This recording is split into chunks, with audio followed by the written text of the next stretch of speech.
What's up, everybody? Josh Tapp here again, and welcome back to The Lucky Titan. And today we're here with Matt Johnson, which you guys will remember came on well over a year ago at this point, I believe. So we were trying to determine that before the call. We couldn't figure it out, but it's been a while. But as you all know, Matt's one of the guys I want to bring back in and see, like, did it work? What we talked about last time, did you actually feel like it worked? And you're progressing, and what's pivoted, what's changed. So Matt, as many of you will know, is an agency owner, an author, a speaker, a coach. This guy's done it all, but he's, from our conversation, I'm finding probably one of the most methodical humans about the way he does what he does. And he's very intentional with the people he brings into his world. So Matt, I'm glad you allowed us into your world today to actually share you here with our audience on the show. So say what's up and we'll hop in, man. What's up? And I'm honored to be here. And I do try to be intentional. And I appreciate that you're in my world. So yeah, it's good to be here. Thanks, man. I appreciate that. Hey, Matt, you've actually sent me some of the greatest guests we've ever had. So it's been fun to actually say, hey, let's bring you back on as a thank you first off. But I mean, your episode's done so well. And I think it's because of the way that you view marketing. And I wouldn't say it's so much of a contrarian opinion, but it's you have your beliefs and it's polarizing. And I was excited when we were talking in the pre-interview about you kind of disagree with what some of the things that we do. And I want to see the why and then kind of talk through those as well. So I want to talk through the state of podcasting with you and the direction of actually leveraging a podcast in a business. So give us kind of your opinion of podcasting as a business. Okay. Well, I think both you and I run across a lot of people that their first thought is, monetization. And I think that almost immediately leads them away from the thing that they should care about the most, which is to look at what does the audience want and what else could you offer them that you already sell, because that's the best way to monetize. So I think it's pretty quickly people get off the rails of thinking about, okay, how can I start making money off my podcast? They want to zero cost it and all this stuff. In terms of where it's at, it's at a weird, interesting place in podcasting right now because of a couple of things. So number one, I would say YouTube is making much better strides in helping creators make better content. Apple has essentially neglected the ecosystem so badly that it took Spotify coming along and doing things like buying Anchor and buying Chartable and all the moves that Spotify has made to force Apple to do anything.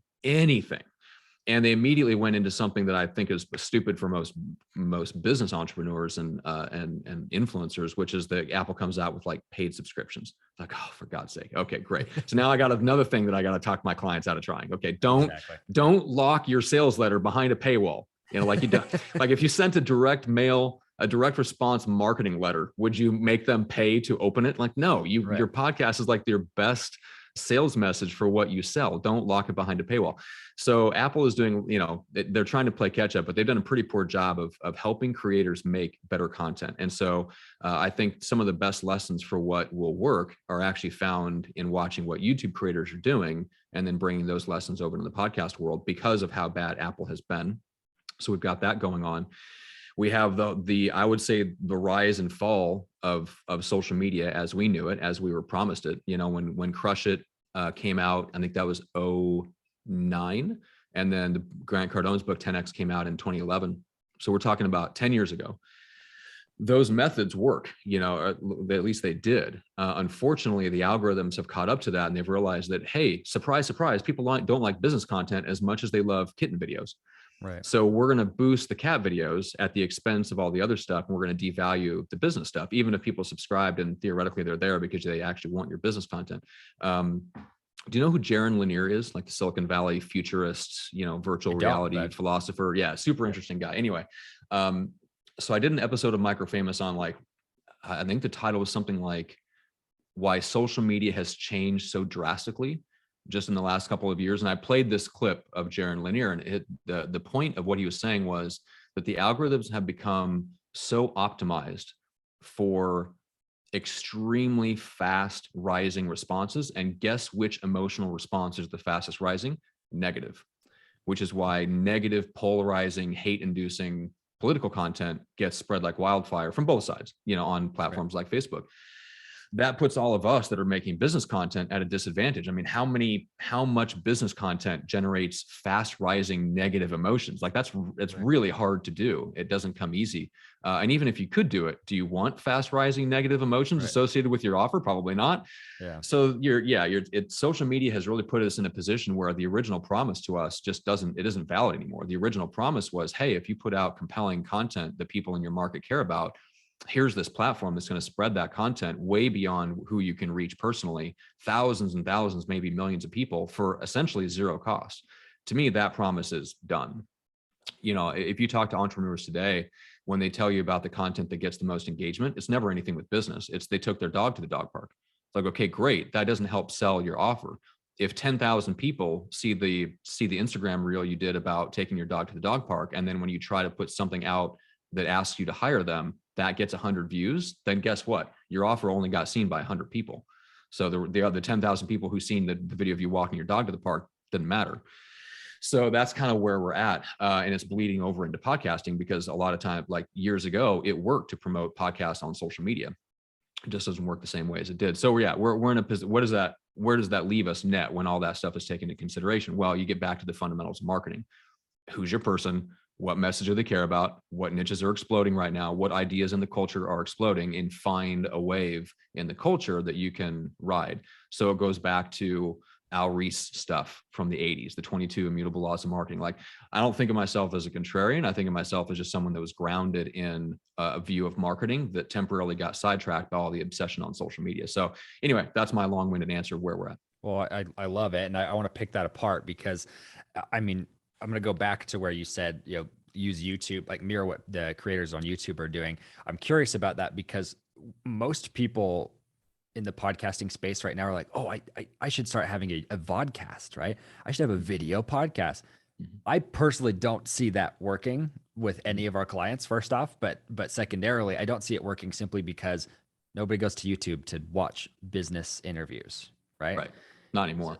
Yeah, not anymore. So that's why Mhm. I'm curious, like, what do you mean, like looking at what they're doing? Is it just the way they're producing content, the way they're niching down? Dive into that for me. It is the tactical adjustments that they are making in response to better audience information. So for example, if you go into the back end of Apple Podcasts and you look at the consumption numbers, okay, great. Somebody listened to 77% of this episode, but they only listened to 60% of another episode. Okay, great. Show me the graph.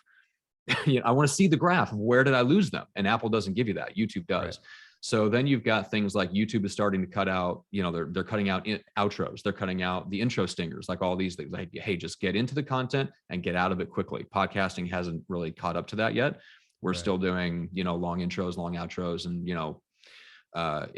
if you've done live podcasting, like I have for years, like you kind of get used to just filling up an hour. Right. And you tend to just stretch your close of the show out for 5-7 minutes just because, hey, we've got, I don't have anything until the top of the hour. So let's stretch out the time. And so I think it's the tactical adjustments that YouTubers are making that podcasters can learn from. It's not that you can take your podcast over to YouTube because, that remains to be seen whether that will ever work. It definitely is not working right now. I think like a lot of things, Joe Rogan and his clips on YouTube are kind of the exception that prove the rule, not an example to follow. Like a lot of stuff that Joe Rogan does is the exception that proves the rule. Right. But the people that are doing shorter content and saying things like, hey, we cut out 70% of the footage that we shot, like we're getting into a world where we kind of got diverted into this world where more content was better. I think we're coming back to a place where, hey, throw away 70% of what you produce and only release the best 30%. And less content is better. Less but better content is better, if that makes sense. Yeah. Well, and I love that. I would agree with that. And my curiosity is on it is, would you recommend throwing away that content or would you recommend holding on to it for the next big platform? Because I personally think that we're going to see it ebb and flow where they are more interested in long form content. So you could have it in the library, if that makes sense. Or would you just say, scrap it, stick with the short form? That is an interesting question. I don't have a strong opinion on that. I would say if you've got the storage space, keep it because you never know. But odds are your beliefs and opinions are probably going to evolve and change over time, and you'll get clarity on things. You'll probably talk differently 2 years from now about your business than you talk about it now. So, time relatively is for the entrepreneur when it comes to sales, that kind of time spent creating the right kind of content for whatever time frame you're talking about is one of your most valuable uses of your time. So odds are you're better creating something for whatever that next platform is that's specialized and tailored to that platform than trying to repackage something, even if it is from yesterday or 2 years ago. Podcasting is one of the very, very few forms where, and YouTube is another one where the content you put out 5 years ago can still be found and consumed and people still find it valuable. And it's still in a format and a packaging that people are willing to consume 5 years from now. Yeah. Yeah, I love it. Well, and I am curious because YouTube is actually launching a whole podcasting arm right now. They hired, I mean, they're being really mum about it, but they hired a new director of podcasting, I believe is what they called the title for YouTube. And I'm curious to see if we'll see a spike in it, because I think podcasting was one of those things that they thought was just going to go away 10 years ago. And now it's become mainstream. But even though it's growing year over year, I've been curious to see what the trends will continue to do, because people get into the hype, right? Like Clubhouse, right? I predicted the rise and fall of that so many times to people, and everybody's like, "Oh, go bet your things." Like, if you understand business models, man, Clubhouse literally was built as a way to collect data so they could sell it to somebody and then disappear. That's what they did. That's why it was free. Yeah. Anyways, I digress. But that's why I'm just kind of curious, like what your take is on it, and like how people should be building that content, because you talk about doing that micro content and shortening up the episodes and everything. And we've, I believe that even an interview shouldn't ever go over 20 minutes. That's why with ours, it's a 20-minute interview. So I'm just kind of curious, your take on that. Well, I'm not optimistic. If somebody said like, hey, you've got to bet on YouTube podcasts being big, and by the way, the buy-in is 50,000, I wouldn't put the money down. Right. Yeah. So I'd love to see them do something and help us out, but I think they're coming from the wrong perspective, which is that they spot a business opportunity as opposed to what the user actually wants. What users actually want is an app that's tailored to whatever, specialty part of the ecosystem they want to consume it in.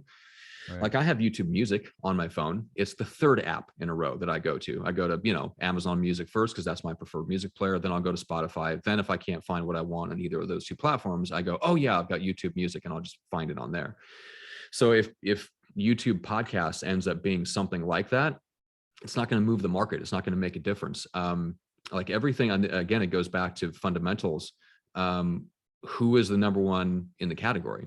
And Apple Podcasts is still the number one in the category of podcast apps. Spotify is trying to give them a run for their money, but odds are they probably won't dethrone them anytime soon, because it all has to do with the way that people's minds work. People can only have one brand in their mind, and one brand has to stand for something.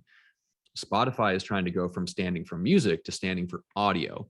It completely remains to be seen whether that will even be successful. But right now, Apple Podcast stands for podcast. It is the podcast player. Until somebody dethrones them, and odds are it's not going to be a YouTube app, because what does YouTube mean? It means video. It doesn't mean audio. It doesn't mean podcast. So it just doesn't work with the way that human beings' minds work. So they'd have to build something so radically amazing to overcome that inherent challenge of the way that people's brains work and what YouTube already means in their mind. What are the odds? So they can come out with an app. This is the problem that everybody gets in trouble with Silicon Valley and venture capital and stuff like that, is you can build a 10% better mousetrap. But if the mousetrap is already branded and already has the attention and already is linked up in people's minds, you can't build a 10% better mousetrap. You got to build a 500% better mousetrap. Like, it has to overcome the inertia of people already associating the brand with the thing that they care about. So yeah, I'm just not optimistic. I mean, it would be nice if Apple or if YouTube podcasts made, podcasts more searchable, but odds are, I bet it'll end up being clips, not full episodes.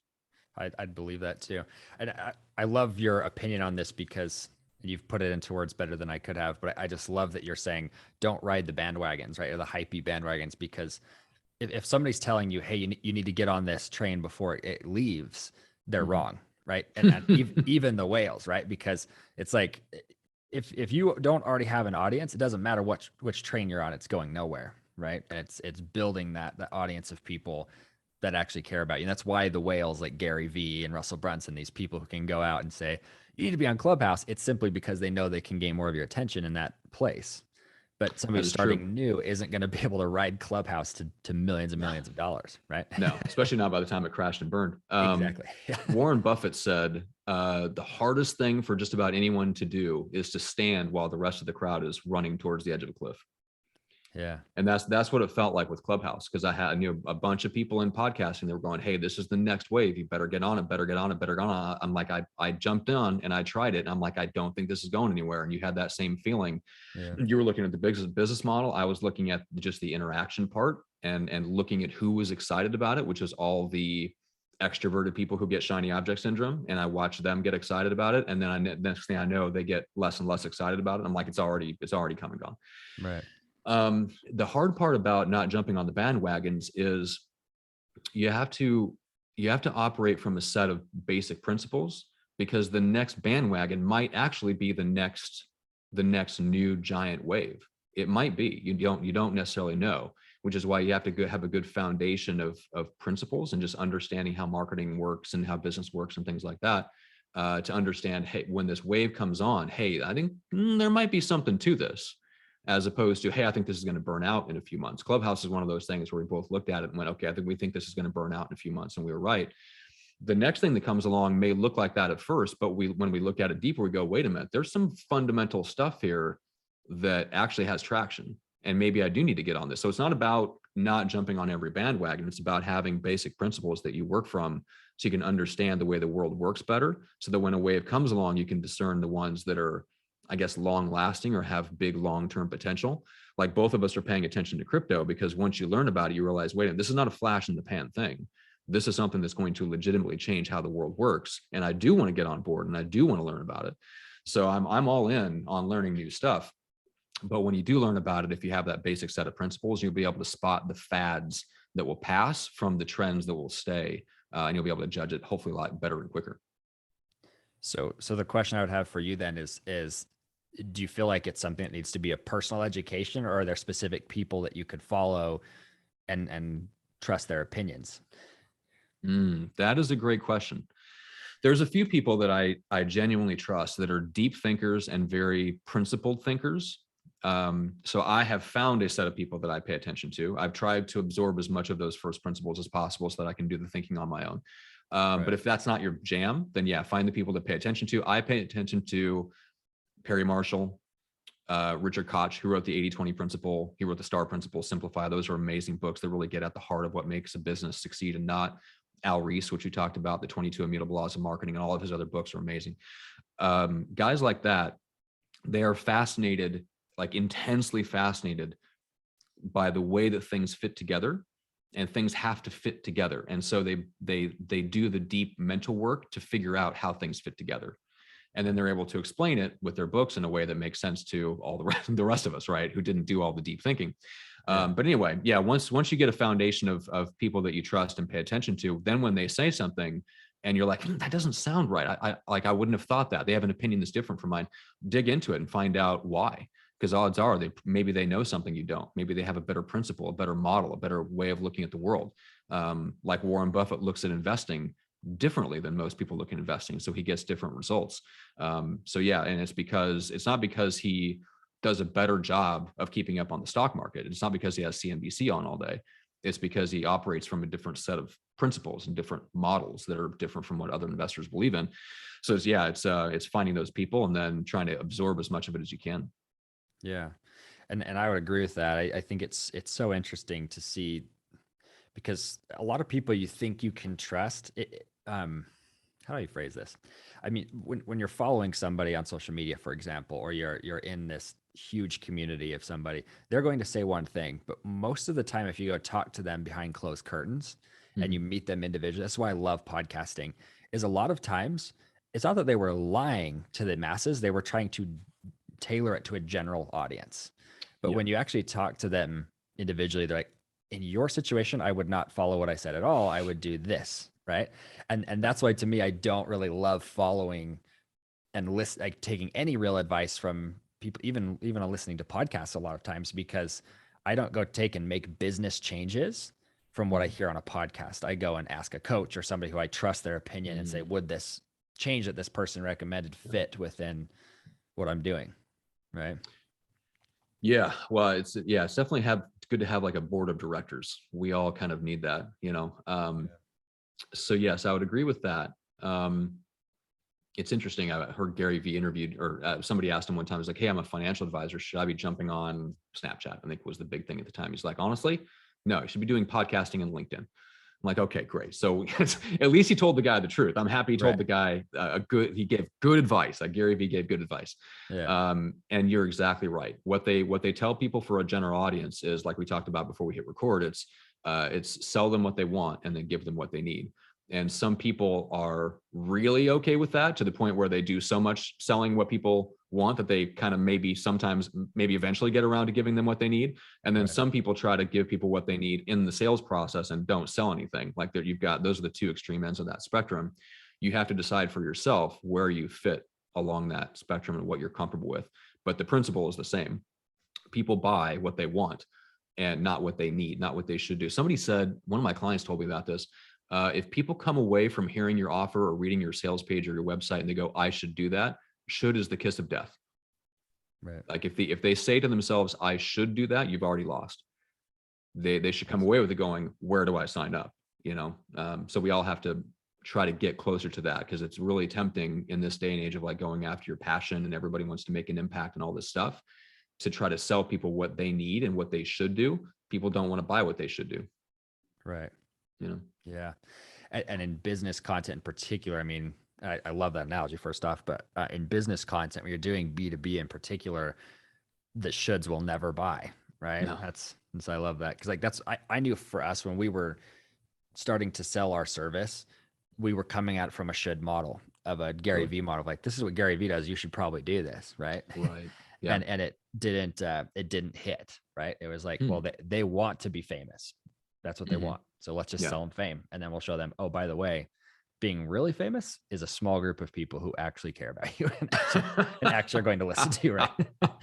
Yes, that is true. Yeah. And I wanted to cut out the 80% of people who wanted to be famous first and then needed to be taught the lesson later, which is why I wrote the book MicroFamous, because I wanted to cut out those conversations where I had to rein them back in all the time. I still deal with it a little bit, but yes, like the messaging of MicroFamous does help attract more of the people that already catch the vision of, yeah, I want a group of like 10,000 people and I want to dominate that niche.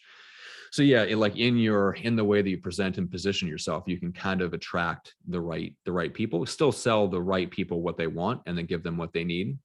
But yeah, like I chose to fall somewhere on that continuum closer to eliminating a lot of those people before they cross my doorstep or something like that. Yeah. And that's a decision that, like, as agency owners, as marketers, as salespeople, as entrepreneurs, like we all get to make that decision for ourselves. Yeah, I love that. I was about to just end the interview there, but I have a couple of really quick questions for you. Yeah. So, Okay. 'cause I'm like, that was a good mic drop, man.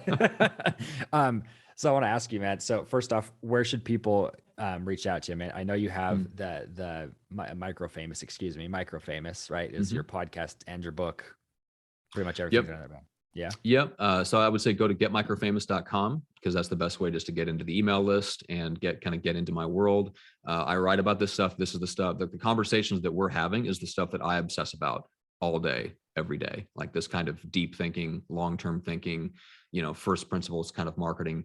So yeah, if anybody is interested and wants to connect, of course, go there. And then there's a little link for my agency from there, which, does podcast production for entrepreneurs, speaker, author type. So if you want to make an impact and you're curious about podcasting, you can learn more there. That's the best way to connect. I'm really not active on Facebook and Instagram for all the reasons that we just talked about. So I'm there, you can find me, but I'm not there hanging out. Yeah. Yep. People ask me the same thing. When was the last time you logged on Facebook? I can't even remember. Good. I have the Messenger app because people seem to want to message me there sometimes. Mhm.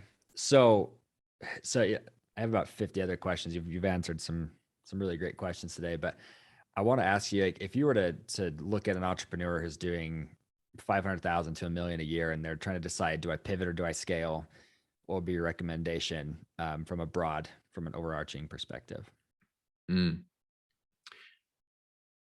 I would say, similar to the conversation we had when it was just you and me before we hit record, I know someone that made the decision to scale, and it is a Rubicon that you cross and that you cannot cross back. It's like taking venture capital money. It's like, great, now the game is on and it becomes your life.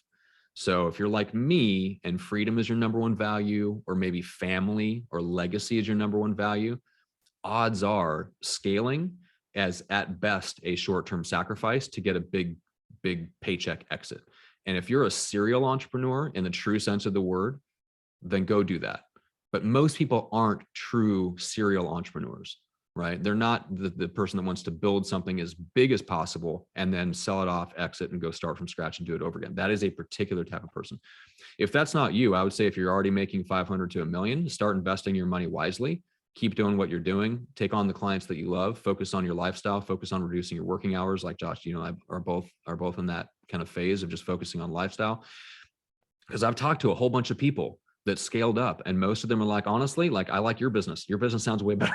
You know, like just the business of working for 4 hours a week, and the rest of your time is up to you to decide how you want to invest it, and doing things that you're excited about. They look at those businesses and go, man, I wish I could be satisfied with just doing that. And the people that are compulsively growing businesses and just blowing them up as big as they can, selling them out, like there's an element of like OCD. They cannot help it. They have to do it. So if that's you and you have to do it, go do it. But if you don't have to and you have the choice, I would say don't do it.